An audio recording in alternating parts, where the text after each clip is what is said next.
In the case study application, there are 6 commands available for editing the conversation data. If you press the mouse button down and wait, a pie menu pops up with these commands.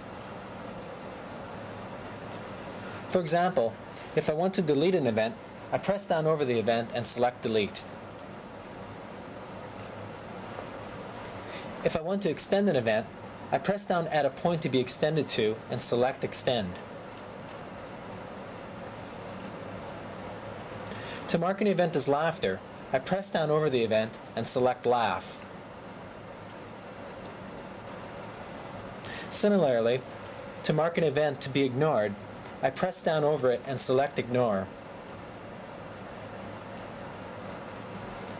Gaps between events can be filled in by pressing down in the gap and selecting fill in. Events can be added by first pressing down and selecting add to specify a starting point, and then pressing down and selecting add again to specify an endpoint.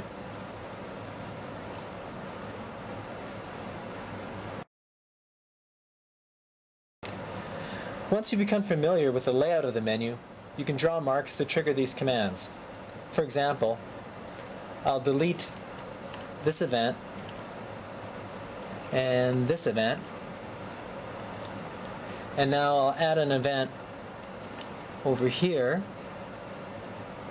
and I'll mark this event to be ignored and these 2 events as laughter, and I'll fill in the gap between these 2 events. In this application, it's also very handy to delete a series of events. This can be done by pressing down outside of any event and sweeping across the events to be deleted. So for example, I press down, sweep across delete and the events I want to delete, and those events become deleted. I can also do the same operation with a long delete mark.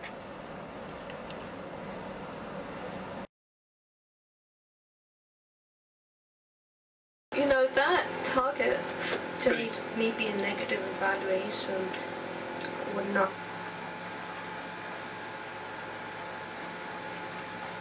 target Just maybe a negative evaluation would not necessarily mean the person will be fired. Maybe depending on the results, maybe. But then,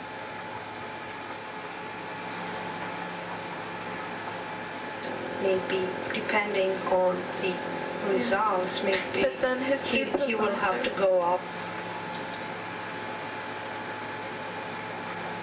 It's true, that's very true, but then his supervisor has the knowledge or the suspicion that he's, you know, his behavior is what the supervisor or what some other person deems as normal